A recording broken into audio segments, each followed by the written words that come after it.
Alhamdulillahirabbil alamin wassalatu wassalamu ala asrafil anbiya'i wal mursalin nabiyina Muhammadin wa ala alihi wa sahbihi ajma'in amma ba'du.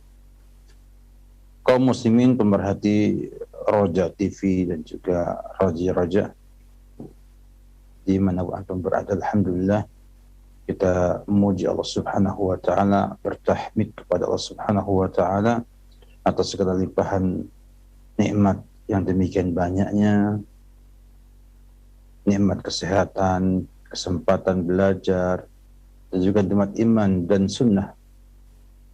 Sebuah nikmat yang cukup agung yang kita kadang-kadang tidak rasakan sebagai sebuah kenikmatan adalah kesempatan untuk bisa belajar. Berapa banyak di antara kaum muslimin yang punya keinginan untuk belajar namun tidak mampu memiliki untuk belajar atau tidak memiliki keinginan untuk belajar, sehingga nikmat kesempatan untuk belajar ini adalah nikmat yang sangat agung yang kita wajib syukuri, wajib kita manfaatkan sebaik mungkin untuk meraih pahala Allah Subhanahu wa taala. Pada pagi berbahagia ini insyaallah taala kita akan membahas lanjutan daripada fikih talak berhubungan dengan klasifikasi talak dalam tinjauan cara penyampaiannya, kaifiyah iqa'u talak, sebuah jenis talak yang berhubungan dengan waktu talaknya seseorang kepada istrinya. Para ulama rahimahullah telah membagi talak dalam tinjauan seperti ini dalam dua jenis. Yang pertama adalah talak sunni. Talak sunni yaitu talak yang sesuai dengan sunnah Nabi kita Muhammad SAW dalam cara mentalaknya, dalam waktu mentalaknya. Bukan maksudnya bahwa hukumnya sunnah yang merupakan bagian daripada lima hukum, ya, wajib, sunnah, haram, makruh, dan juga mubah. Tapi ini adalah istilah yang ada dalam fikih talak saja, ya, yaitu talak sunni. Talak yang dilakukan oleh seseorang sesuai dengan petunjuk Rasulullah Sallallahu Alaihi Wasallam dan tidak menisihi petunjuk Nabi kita Muhammad Sallallahu Alaihi Wasallam. Yang kedua adalah talak bid'i, atau talak bid'ah. Ini pun juga sama, ada istilah khusus pada fikih talak, ya, dan tidak boleh dipahami dengan pemahaman akidah ataupun istilah para ilmu-ilmu yang lainnya. Talak bid'i ini adalah talak yang menyelisihi sunnah Nabi kita Muhammad SAW dalam waktu, ya, mentalaknya, dalam waktu mentalaknya.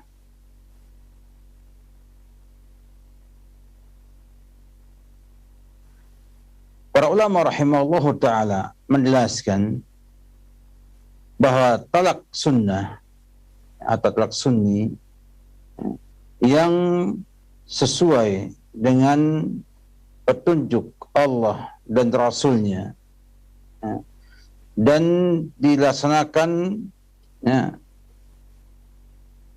pada cara yang diizinkan oleh Allah Subhanahu wa taala Rasulnya, dan juga, ya, berhubungan dengan waktu, ya, pentalakan dan juga jumlah talak yang ada. Maka pernah mengatakan bahwa talak sunni, ya, kalau dilihat daripada waktu, ya, pentalakannya, maka didapatkan ada beberapa hal. Yang pertama adalah untuk orang atau wanita yang haid, yang sudah digauli, ya, dikatakan sebagai talak sunni, ya, apabila yang pertama ditalaknya pada keadaan suci, ya, bukan dalam keadaan haid atau nifas. Yang kedua syaratnya adalah bahwa sebelum mentalak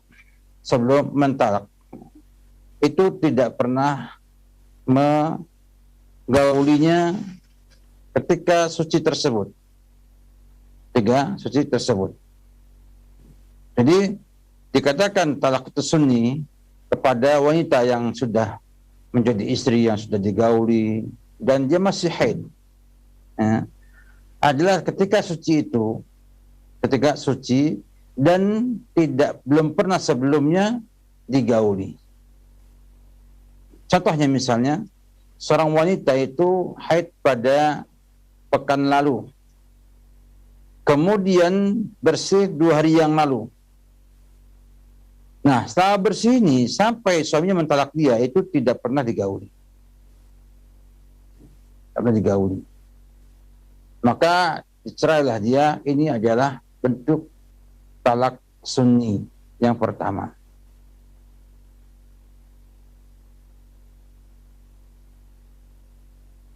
Sebagaimana disampaikan oleh Allah Subhanahu wa taala dalam surat At-Talaq ayat yang pertama, ya ayyuhan nabiyyu idza talaqtumu an-nisa fatalliquhun li'iddatihin wa ahsul iddah.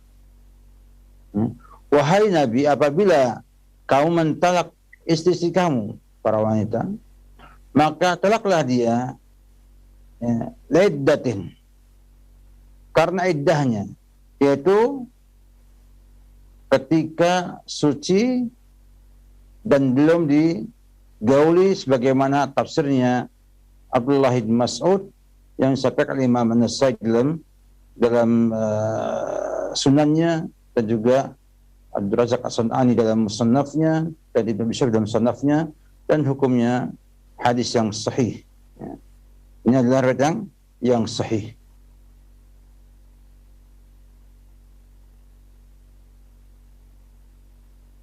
Sehingga maksud pada ayat ini adalah hendaknya seorang itu mentalak istrinya dalam keadaan suci yang belum ada hubungan suami istri di sana. Dan inilah yang disampaikan oleh Nabi kita Muhammad SAW dalam hadis yang cukup masyhur dari Nafi' dari Salim dan Abdul Dinar dari Ibnu Umar radhiyallahu anhu,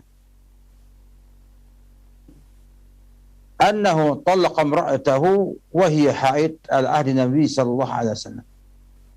Beliau, Ibnu Umar, mengatakan bahwa beliau mentalak istrinya dalam keadaan haid di zaman Nabi kita Muhammad sallallahu alaihi wasallam. Fasa'ala Umar ibn Khattabi, maka Umar tanya, Umar tanya Rasulullah SAW, kepada Rasulullah SAW, andalika, tentang hal itu. Faqala Rasulullah SAW, murhu falyuraji'ha. Katakan Ibnu Umar, ya, untuk segera merujuknya. Untuk apa? Segera merujuknya. Thumma yumsikuha, kemudian hendaknya ia menahannya, hatta tathura, sampai suci. Thumma tahid, kemudian haid. Thumma tathur, kemudian suci. Thumma insya'a amsaka ba'du wa insya'a talaq qabla ayamussa. Fatilka al-iddah allati amara Allahu an tutallaq laha an-nisa'u.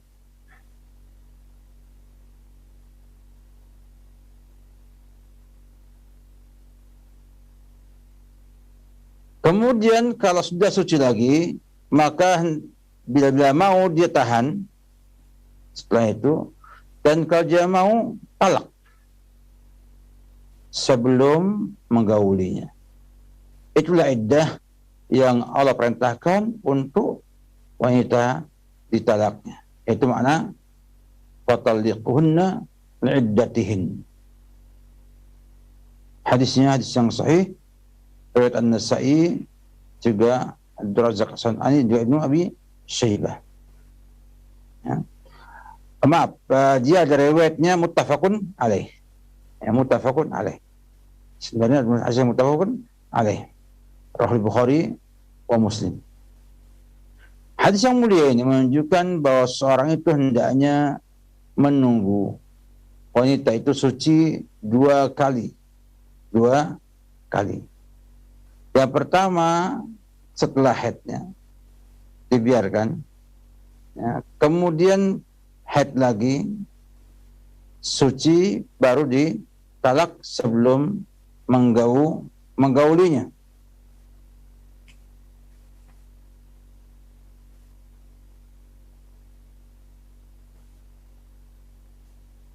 Namun riwayat yang lainnya juga seperti Imam Bukhari dan juga Imam Muslim, bahwa Ibnu Umar radhiyallahu anhu ketika Umar tanya dan merintahkan Ibnu Umar untuk merujuknya, ya, maka Nabi mengatakan faida taharat farad ayutalliqaha falyutalliqha. Ya, bila sudah suci dan ingin mentalaknya, maka mentalaknya. Oleh karena itu para ulama rahimahullahu taala menyikapi dua hadis yang berbeda ini. Yang pertama ada kesan haid suci baru talak. Yang kedua mengatakan sama-sama riwayat muttafaqun alaih. Yang pertama adalah dia haid kemudian suci boleh ditalak. Oleh karena itu muncullah beda pendapat para ulama mengenai waktu menunggu, ya, suci tersebut. Mazhab Malik, dan dia adalah pendapat ashahul wajhain an Syafi'iyah, satu di antara pendapat yang sahih dari mazhab Syafi'iyah dan yang rajih menurut mazhab Hanafiyah. Demikian juga Hanabilah dalam zahir mazhabnya bahwa wajib hal itu, ya,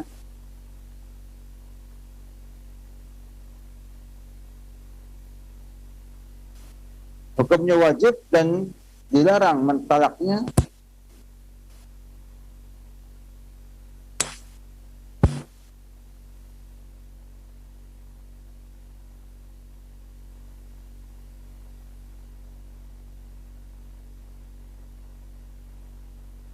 sehingga beliau atau pendapat ini mengatakan hadisnya, ya,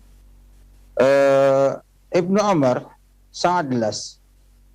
Dia mentalak ketika haid kemudian dirujuk.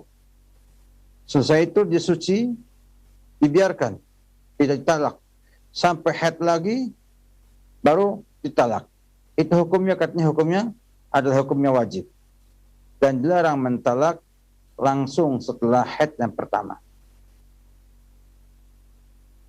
Dan ini pendapat yang dirajihkan oleh Ibnu Taimiyah rahimahullahu taala. Sedangkan Ahmad bin Hanbal dalam sebuah riwayat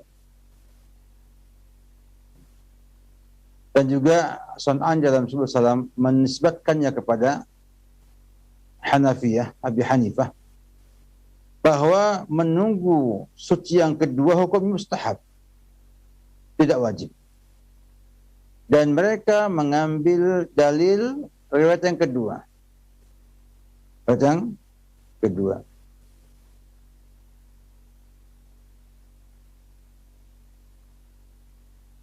Dan kalau kita lihat pada ulumul hadis dua riwayat ini, yang pertama riwayat Nafi' dari Salim, ya, dan Abdullah bin Dinar.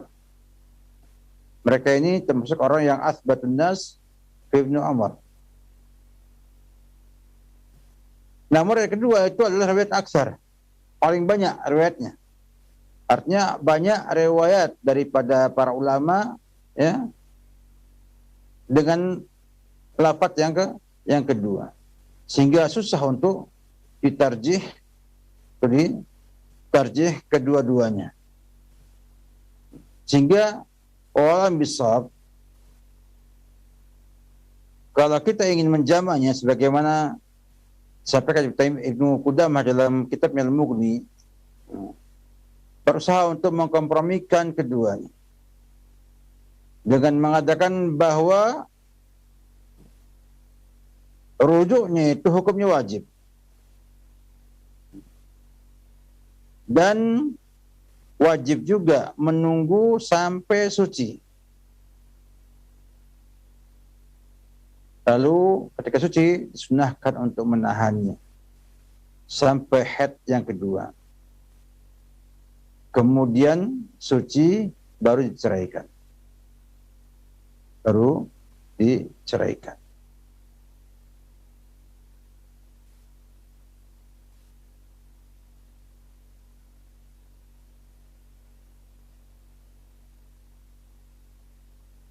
Ini pendapat yang rajih insyaallah ta'ala dalam permasalahan ini.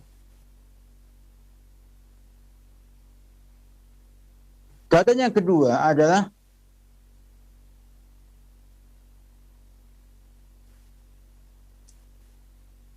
bagi wanita yang belum digauli menikah, belum digauli, diceraikan. Ini juga ya, talak sunnah. Talak apa? Sunnah. Sebagaimana Allah sampaikan dalam surat Al-Ahzab ya. Al-Ahzab ayat yang ke-49.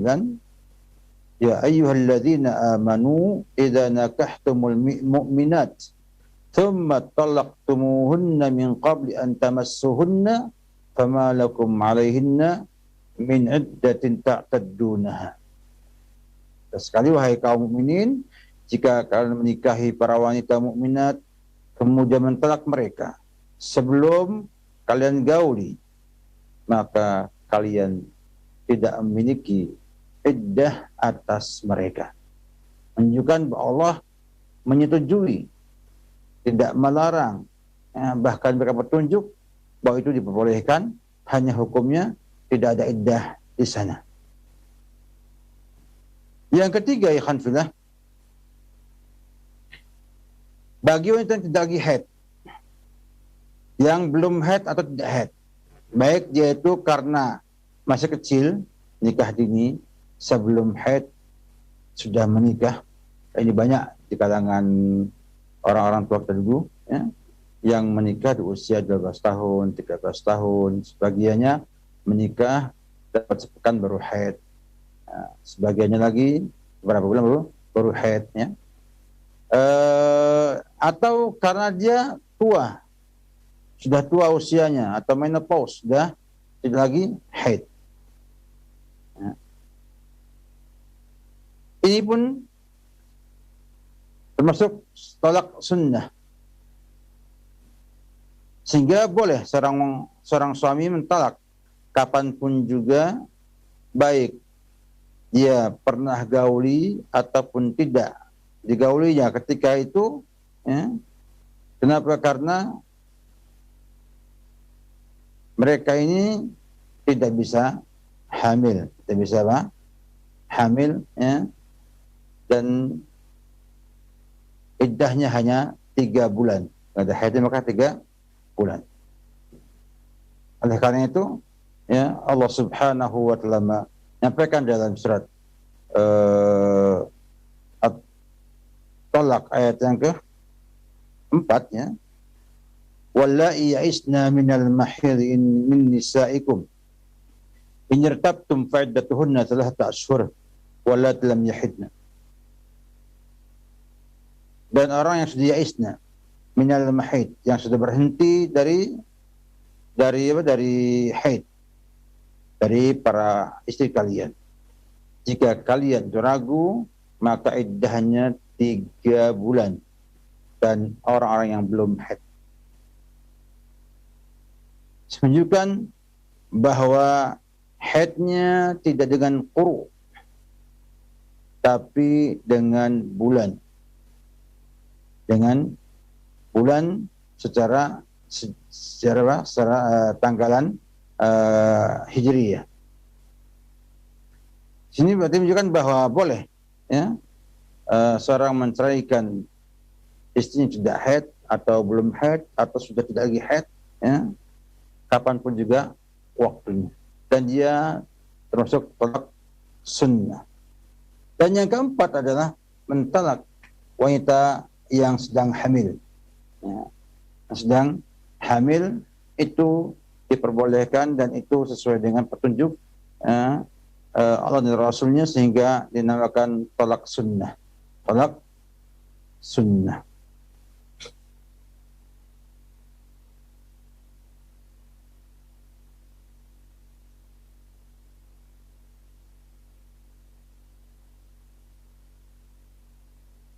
Kemudian sunnahnya bagaimana dalam sisi adat jumlah talak?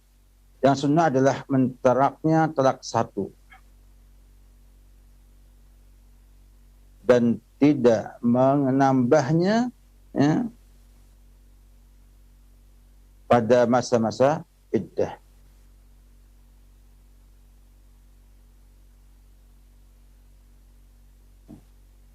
Ini talak apa? Sunni ya, dengan iktibar jumlah talak.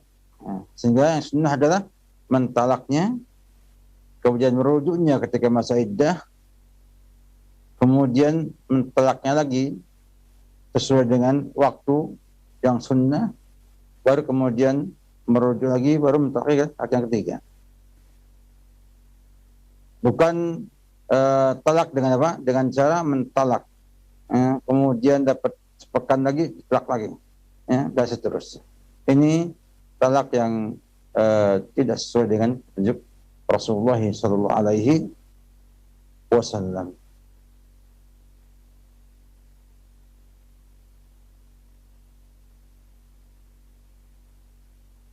Sehingga apabila seorang itu ingin mentalak, misalnya orang yang hamil, maka jumlahnya cukup 1. Ya. Satu, kemudian dibiarkan sampai melahirkan, sama-sama masa iddahnya. Dan juga ya, wanita yang tidak haid pun sama, sehingga diceraikan sekali, ditunggu semasa iddahnya selesai. Nah, ini yang sesuai dengan sunnah. Sedangkan yang tidak pernah digauli atau belum digauli, maka dia bain. Ya, sekali dia mentalak, ya, maka apa? Selesai masa iddahnya. Masa apa? Iddahnya, kalau ia mau kembali, maka harus nikah baru. Sehingga apabila ada orang yang mentalak istrinya yang belum digauli dengan talak 3 sekaligus, ini talak bid'i. Talak apa? Bid'i, tinjauan daripada jumlah waktu yang ada. Jumlah talak yang ada. Talak bid'ah kan sudah sampai kadar talak yang menyisihi talak sunnah. Baik menyisihi dari sisi waktu ya, ataupun jumlah talak yang dilafadzkan, disampaikan. Sehingga orang yang mentalak istri dalam keadaan haid masuk di sini. Ya. Orang yang mentalak istrinya dalam keadaan suci tapi sudah digauli di sucinya itu, maka dia talak bid'i. Dan juga entah ketiga kali ya, dalam sekali suci ya. Ini semua adalah talak bid'ah dan dia muharram, dia haram. Pelakunya itu berdosa menurut pendapat umumnya para ulama fikih. Wallahu alam bissawab. Ada beberapa masalah yang sampai kepada pagi yang berbahagia ini. Apakah orang yang berbuat talak bid'ah ini akan jatuh talaknya atau tidak jatuh?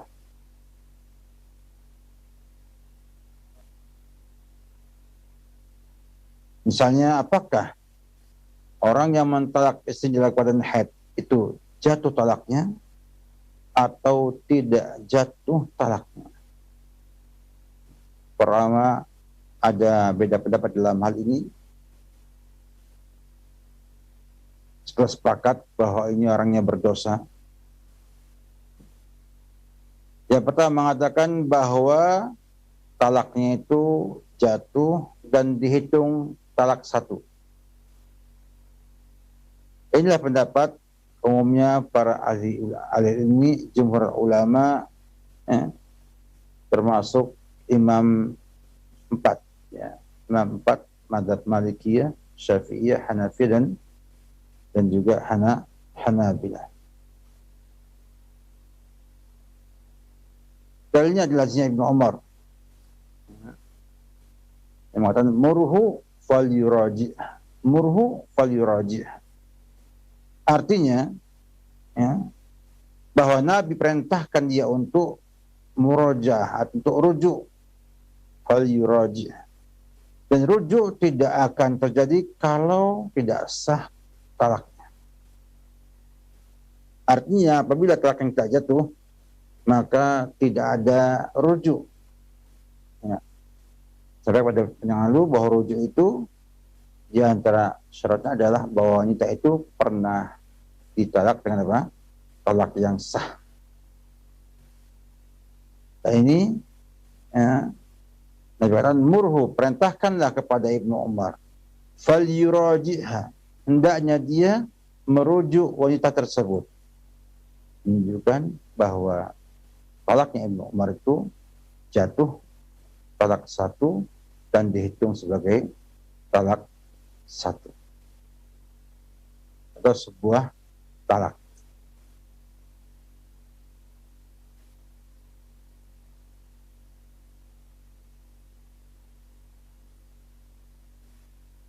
Sedangkan pendapat yang kedua mengatakan bahwa itu tidak jatuh talak, ya, tidak jatuh talak.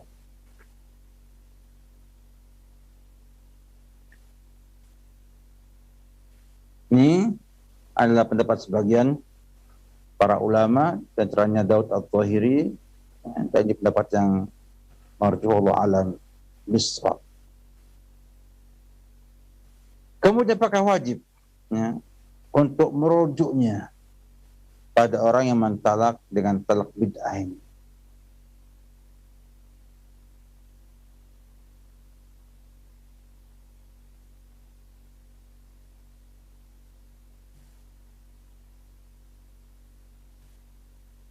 Ulama sepakat bahwa itu disyariatkan. Hanya beda dalam hukumnya, apakah dia wajib merujuknya ataukah tidak wajib merujuk.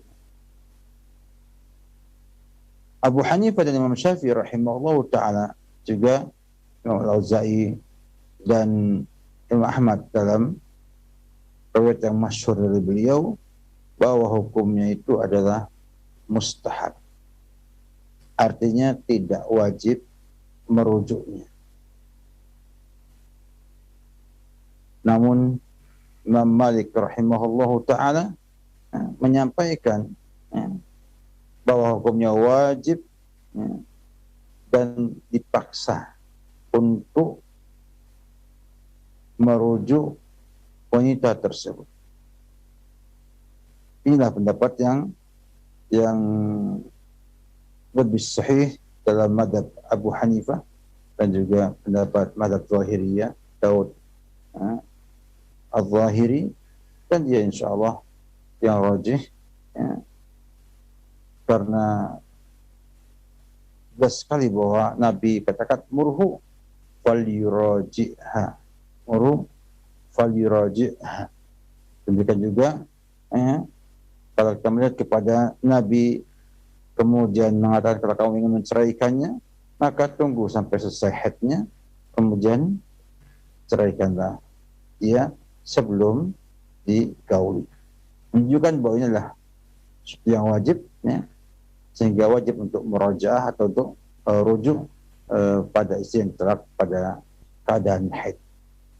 Demikian mungkin pada pagi bahagia ini sedikit seputar talak sunni dan talak bid'i, ya, dengan istilah khusus, ya, dan jangan dipahami dengan istilah umum, ya, bahwa sunnah artinya yang sesuai dengan petunjuk Nabi kita Muhammad SAW, yang bid'ah yang menyisihinya, ya, bukan dalam makna ini hukumnya sunnah sebagai temannya wajibnya, atau ini bid'ah artinya bid'ah dhalalah, ya, perkara-perkara yang sesat misalnya, ya. Bukan.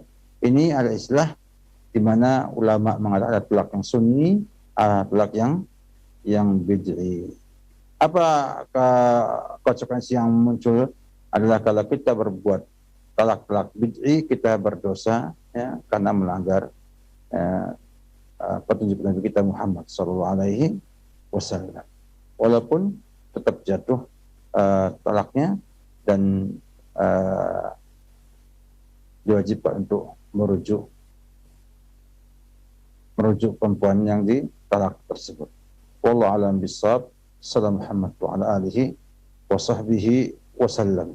Jazakallahu khairan. Terima kasih kepada Ustadz yang telah menyampaikan pelajaran dan bimbingan yang bermanfaat dari Fiqhul Usrah mengenai pembahasan Fiqhul Talak. Semoga menjadi tambahan ilmu untuk kita semuanya. Allah mudahkan kita bisa memahami, dan Allah mudahkan pula kita bisa mengamalkannya. Selanjutnya kami berikan kesempatan bagi Anda yang bertanya seputar pembahasan, dan sangat kami harapkan pertanyaan-pertanyaan yang Anda ajukan kepada Ustadz berkesesuaian dengan pembahasan yang telah kita hadirkan. Untuk yang pertama kami berikan kesempatan bagi penelpon, silakan. Halo. Halo. Assalamualaikum warahmatullahi wabarakatuh. Waalaikumsalam warahmatullahi wabarakatuh. Bapak dengan siapa ini? Di mana? Saya dengan hamba Allah di Bogor, Ustaz. Silahkan pertanyaannya, Pak. Assalamualaikum, Ustaz. Ana mau tanya terkait dengan permasalahan di keluarga Ana nih, Ustaz. Ana bersama istri Ana sudah 8 bulan ini saling tidak menegur karena alasan istri Ana kan kerja di luar, dan pada masa pandemi seperti ini istri Ana nggak bisa mendekat-dekat Ana, katanya takut tertular atau terkena corona. Terus Ana sampaikan bahwa saat ini sudah aman, nggak ada masalah, karena pemerintah pun sudah melonggarkan prokesnya. Dan Ana tetap ikutin prokes di rumah pun istri Ana pakai masker. Dan anak-anak juga ikut-ikutan pakai masker. Karena istri anak ada sakit autoimun, jadi takut katanya. Yeah. Yang jadi anak pikirkan, Ustadz, anak kan udah ingin, kemarin sudah bilang, kita bubarkan saja nih keluarga ini. Apakah itu sudah jatuh talak? Atau anak ada niatan untuk, udahan aja. Karena udah 8 bulan anak tidak menggauli istri anak. Anak juga ingin minta solusinya, Ustadz, bagaimana masalah anak di keluarga ini, Ustadz. Mohon solusinya, Ustadz. Silakan, Ustadz. Masalah yang sudah sampaikan ini sebetulnya ada hal yang perlu kita cermati sebelum saya jawab pertanyaan Anda. Bahwa kekhawatiran terhadap penyakit yang berlebihan ini sangat salah.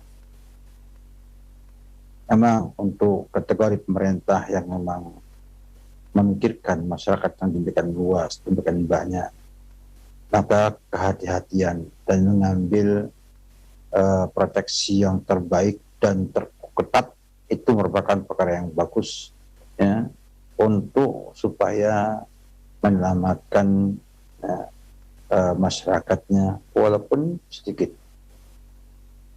Namun kita sebagai seorang muslim hendaknya memiliki sebuah keyakinan bahwa semua penyakit itu dengan izin Allah Subhanahu wa Ta'ala. Tidak ada penyakit itu menimpa kita tanpa takdir dari Allah Subhanahu wa Ta'ala. Sehingga jangan sampai kekhawatiran itu menyebabkan kita akhirnya tidak menunaikan kewajiban kita, ya, yang standar, artinya yang memang itu aman, namun teramalkan juga kewajiban tersebut. Misalnya soal dengan prokes, ya, atau yang lainnya. Nah, apalagi suami istri, juga punya hak-hak yang dinaikkan ke kedua-duanya. Mestinya kekhawatiran orang yang punya sakit imun akan kena COVID, kemudian akan timbul kematian dan sebagainya, itu adalah kemungkinan ataupun masih mauhumah. Maksudnya yang masih mauhumah, yang belum jelas juga. Dan bisa ketemu dengan prokes. Dan kalau kemudian ditetapkan Allah Subhanahu wa Ta'ala akhirnya bermasalah, itu semuanya dengan takdir yang maha kuasa, kata Allah ma syaa fa'al, dan mohon kesembuhan kepada Allah Subhanahu wa Ta'ala. Ini yang penting kita sampaikan kepada para hadirin sekalian, bahwa iman kita kepada Allah haruslah mantap, ya, haruslah kuat. Tentang pernyataan Anda mengatakan, kita beraja kalau gitu, ya, itu bukanlah kata talak, tidak kinayah, juga kita juga tidak sorry, karena baru lontaran, ya, lontaran untuk menyampaikan isi hati kita yang melihat kondisi seperti itu. Sifatnya lontaran, ya, bukan sesuatu yang memang disengaja untuk mentalak. Walaupun ada di hati kita niat untuk menyudahi rumah tangga kita yang seperti ini. Artinya itu adalah sebuah ungkapan hati kita yang kecewa dengan kondisi rumah tangga yang seperti itu. Bukan upaya kita untuk menceraikan istri kita. Sehingga Allah bisa bukan masuk talak. Sehingga hubungan Anda bersama istri setelah itu tidak ada masalah. Tidak ada masalah. Dan nasihat kepada Anda adalah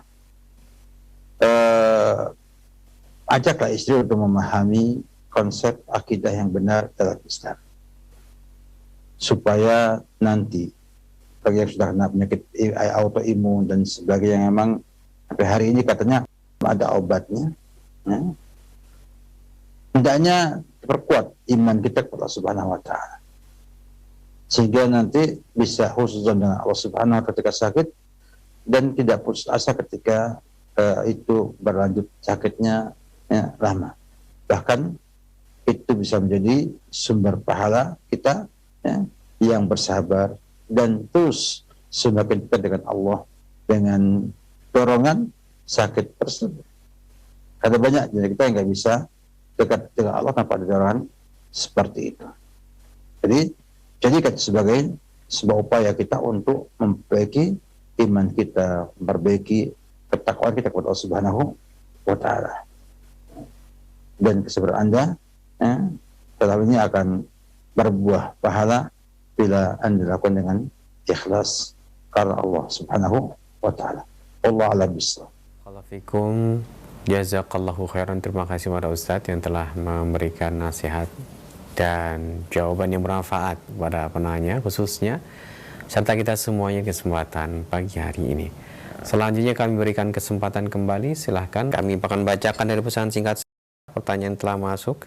Assalamualaikum, mau bertanya Ustadz, hukum talak apabila nikah siri, suami istri bermasalah, tidak berkomunikasi selama 3 bulan, tidak ada solusi, bagaimana cara jatuhnya talak dalam pernikahan siri tersebut? Ustadz, mohon penjelasan dan nasihatnya, silakan. Waalaikumsalam warahmatullahi wabarakatuh. Memang kita tidak pungkiri bahwa pernikahan siri itu sah secara hukum agama, dan ada masalah dalam urusan hukum positif kenegaraan, sehingga umumnya ada beberapa konsekuensi yang sulit diterima di negara Indonesia ini, ya. Walaupun sekarang sudah ada kelonggaran-kelonggaran, saya dengar, seperti misalnya bila punya anak mencari akte kelahiran sulit. Secara alhamdulillah katanya nikah siri, istri nikah siri itu bisa masuk dalam kakak sang suami, atau bisa buat kakak sendiri, asal punya bukti bahwa ia telah menikah dengan sah dan benar. Juga nanti hubungan dengan ahli waris. Tapi kalau sudah ada surat tersebut, insya Allah tidak ada yang mampu untuk menghalangi orang menerima waris orang tuanya walaupun dengan pernikahan siri. Yang masalah adalah dalam masalah perceraian. Maka bila pernikahan itu sah tanpa surat dari pemerintah dengan nikah siri, mereka juga talak. Sah walaupun tidak ada surat dari pemerintah, selama sang istri sang suami, ya, menceraikannya. Yang masalah adalah ketika sang istri yang ingin mencerai, sang istri ingin menggugat cerai, dan suami tidak mau menerima gugat cerai tersebut. Kemana ia akan menyelesaikannya? Maka apabila sudah ada bukti bahwa memang di kakak atau di mana bahwasanya perempuan tersebut adalah istri pada sang laki-laki, maka sang wanita bisa, ya, ke pengadilan untuk mengurus gugat cerai dari pernikahannya siri tersebut. Karena dia punya bukti bahwa ia memang pernah menikah, ya, dan itu diakui oleh pemerintah dengan membuatkan kakak yang menyatakan bahwa itu adalah istri daripada si fulan, walaupun ia tidak memiliki buku nikah dari KUA atau dari catatan sipil. Jadi insya Allah mudah, ya, untuk dewasa ini, ya, bila betul apa yang disampaikan pemerintah atau sebagian perwakilan pemerintah di Dukcapil, ya, tentang kebijakan baru pemerintah tentang mereka yang menikah dengan siri tersebut. Jadi buatlah gugat cerai, ya, kepada sang suami. Bila saya menerima, selesai. Kemudian masa iddah 1 bulan atau 1 kali haid, selesai itu menjadi bukan istrinya lagi. Ya, namanya khulu, yang akan bahas insya Allah pada waktunya mendatang. Jadi yang demikian jelaslah bahwa itu selesai urusannya dengan suami menyetujui gugatan cerai sang istri. Bila nggak mungkin juga, coba urus ke pengadilan. Zaman sekarang ini lebih mudah lagi karena banyak pengacara yang bisa membantu untuk menyelesaikan permasalahan tersebut.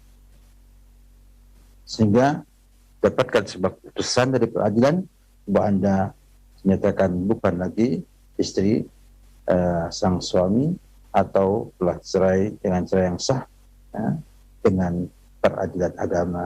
Ya, wallahu a'lam bishawab. Fikum jazakallahu khairan. Terima kasih Ustaz atas nasihat dan jawabannya. Semoga bermanfaat dan menjadi tambahan ilmu untuk kita semuanya. Selanjutnya kami bacakan kembali dari pesan singkat dari kakek Rohedi di Sukanegara mau bertanya, Ustadz bagaimana kalau menalak lewat SMS? Apakah itu talaknya sah atau tidak? Syukran Ustadz, barakallahu fiik. Assalamualaikum warahmatullahi wabarakatuh. Alhamdulillah kita telah bahas beberapa waktu yang lalu juga tentang masalah ini bahwa pernikahan laki bisa dengan langsung suara, langsung ketemu, atau dengan perwakilan, atau dengan tulisan, ataupun juga SMS. Ya, selama dipastikan itu memang dari sang suami.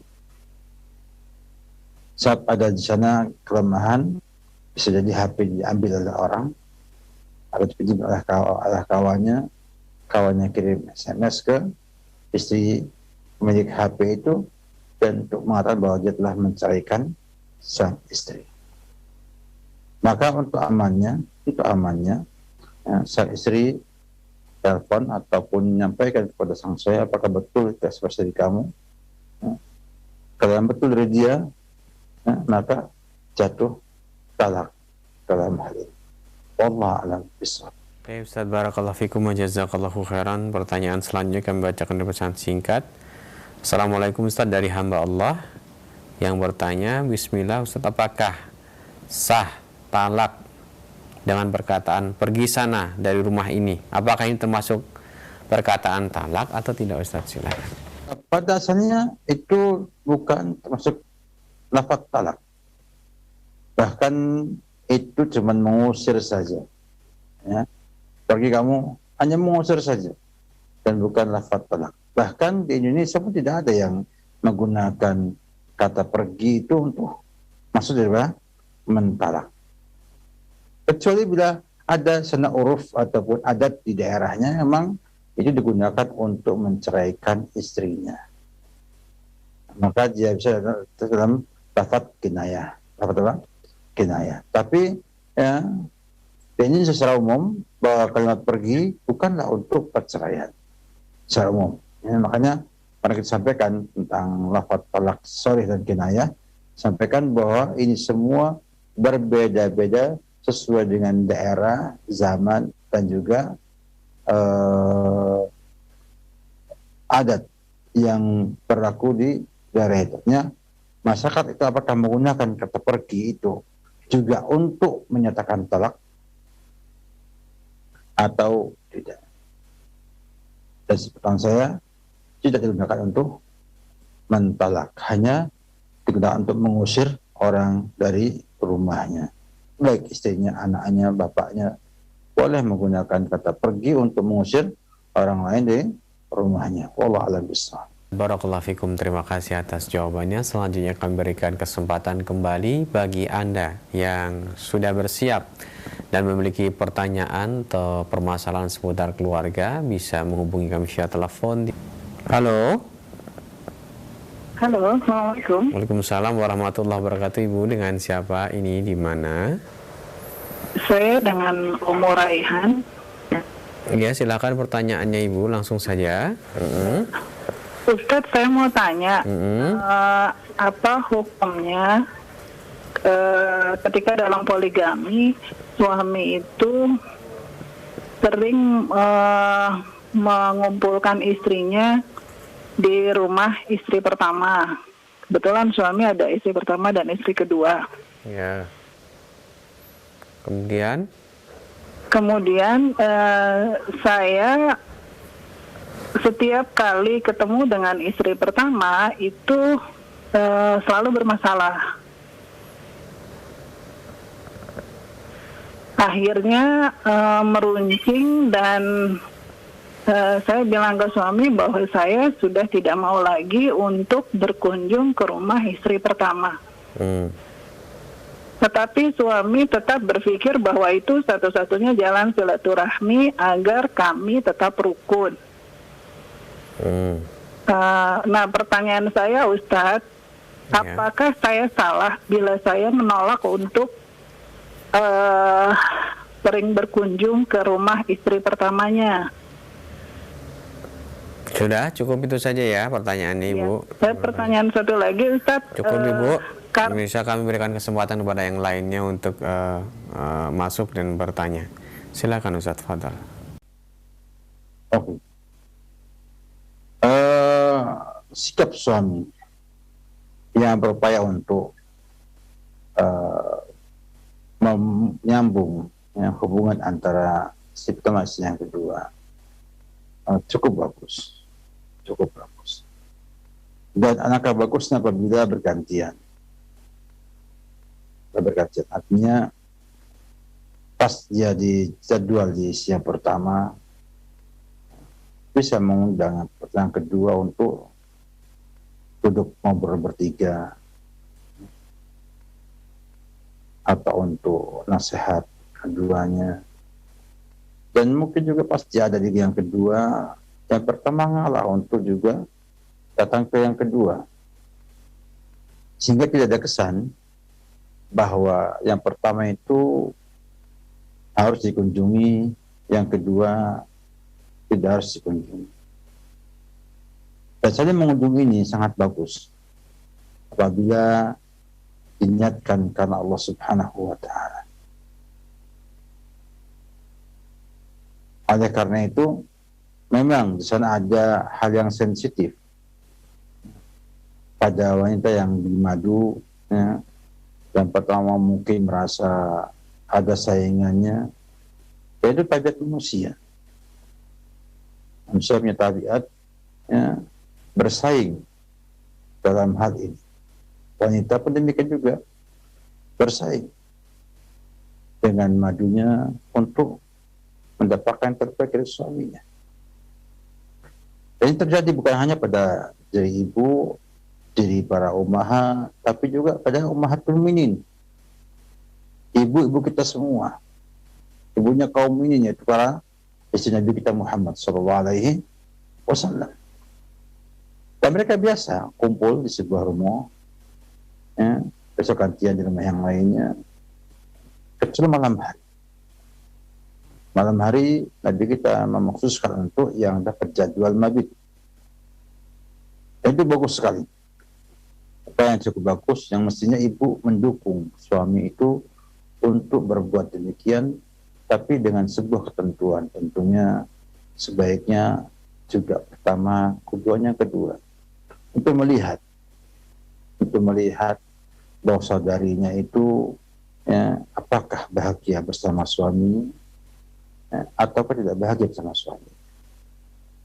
Sehingga mudah-mudahan dengan upaya ini akan muncul saling memberi, ya, saling perhatian antara madu tersebut.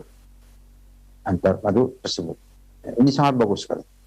Ya, sangat baik sekali sang suami tanggung jawab untuk nyambungkan kedua istrinya itu agar semakin paham, semakin mengerti bahwa mereka adalah dua saudara seiman, seakidah, ya, seislam, ya, yang tentunya akan saling memberi untuk kebahagiaan masing-masing. Yang Nabi katakan, la yu'min ahadukum hatta yuhibba li akhihi ma yuhibbu li nafsihi. Tidak sempurna iman seorang sampai mencintai saudaranya apa yang ia cintai untuk dirinya. Artinya ia senang, ya, istri pertamanya bahagia, sebagaimana ia pun ingin bahagia bersama suaminya. Sehingga sebuah hal yang keliru kalau kemudian hanya karena perasaannya, dibawa perasaan, emosi, kesannya kok sana itu lebihkah atau bagaimana, atau ketemu ribut. Semua dalam memilih. Yang pertama sudah memilih jadi yang pertama, yang kedua juga memilih jadi yang kedua. Maka pilihan itu punya resiko. Hadapi resiko dengan baik-baik. Suami cukup baik, ya, dan Anda mestinya mendukung, ya, mestinya mendukung bagaimana ini bisa jadi sebuah kebiasaan yang baik sehingga dua orang di rumah, ya, dua orang istri itu tidaklah berarti dua rumah yang sangat berjauhan, seakan-akan tidak ada di sana sinyal ataupun hubungan antara keduanya. Pesannya adalah orang asing, ya, ataupun saingan yang harus dijegal, ya, atau dikalahkan atau dimusuhi. Ya. Ini keliru. Ya. Harusnya dipahami semua bahwa itu adalah sebuah ladang amal soleh bagi sang istri untuk memuliakan yang lebih tua, yang tua semua menyayang yang muda. Anda berkatakan, laisa minna man lam yuwaqqir kabirana wa lam yarham saghirna. Tidaklah dari kami adalah orang yang tidak menghormati yang lebih tua, ya, dan tidak menyayangi lebih muda. Sehingga akan muncul apabila keduanya saling memperhatikan, ya, dan suami pun membimbing mereka untuk jadi lebih baik, ya, akan menjadi sebuah dorongan, menjadikan ladang amal soleh yang besar bagi keduanya dalam rumah tangga tersebut. Ini yang kadang tidak tersadari. Kita semua pengennya menang, atau pengen tasafi, ingin menuangkan, ingin lega, ya, ingin lega, jadi semuanya ditumpahkan ke orang lain, ya, sehingga akhirnya kita merasa puas, ya, kalau bisa memusuhi atau melihat teman kita sakit, teman kita gagal, teman kita diceraikan oleh suami dan lain sebagainya. Maka harusnya ibu yang sudah siap dari si yang kedua, maka otomatis menghormati yang pertama sebagai si yang pertama yang telah mengorbankan banyak perasaannya untuk menerima ibu sebagai bagian daripada rumah tangga mereka, rumah tangganya. Dan juga pada yang pertama pada bikin juga hendaknya menyayangi yang muda, karena telah memberikan kepada dia manfaat, ikut mengurus suaminya dan juga ikut menyemarakan rumahnya, sehingga rumah tangga itu bertambah anggotanya dan akan bertambah rahmat Allah Subhanahu wa taala, dan juga akan tambah keberkahan pada rumah tersebut. Alangkah indahnya bila kaum wanita menyadari bahwa madunya dia itu adalah saudara seimannya juga, yang harus dia cintai dan harus ia hormati dan ia sayangi, sehingga akan muncul di sana kebaikan. Walaupun mungkin akan muncul kecemburuan, hal yang biasa, tapi jangan sampai kecemburuan itu membuat kita akhirnya melanggar syariat atau menghalang kita untuk beramal kebaikan kepada sesama, ya, sesama muslimat, sesama mukminah yang ingin berjalan di atas sunnah Nabi kita Muhammad sallallahu alaihi wasallam. Wabillahi taufiq. Qalafikum wa jazakallahu khairan. Terima kasih atas jawaban dan nasihatnya.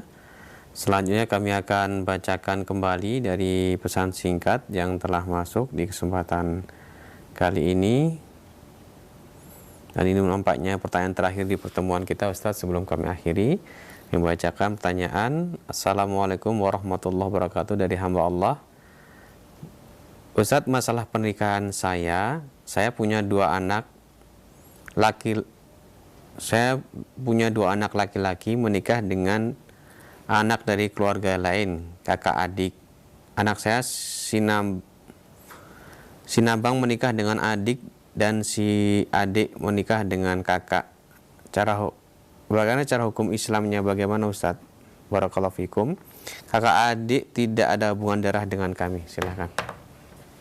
Apabila ada dua orang anak menikahi dua orang anak dari keluarga yang lainnya yang bukan mahram, nggak masalah. Tidak, misalnya ada si A punya anak laki-laki dua, namanya B dan C misalnya. Ada yang kedua, si D punya anak perempuan dua. Kemudian mereka dinikahi dua-duanya. Dinikahkan dua-duanya, kan ada masalah.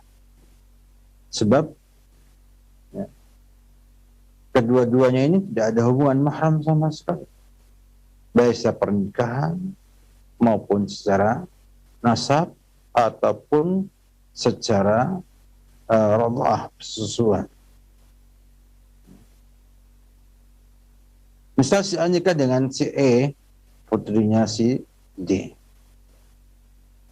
Maka dia dengan si F yang itu adalah putri daripada si D juga, maka si B ini hanya mahram muaqqat. Artinya B tidak boleh menikahi si F sampai si E meninggal dunia atau diceraikan. Nah, kalau kemudian si C adanya B ini menikahi si F, ya, tidak masalah. Karena keduanya tidak ada hubungan mahram, tidak ada hubungan pernikahan, juga nggak ada hubungan nasab. Sehingga dibolehkan menikah dua pasang, kedua keluarga tersebut. Allah alam bissawab. Saya sampaikan bahwa permasalahan perceraian ini ya, cukup rumit, ya.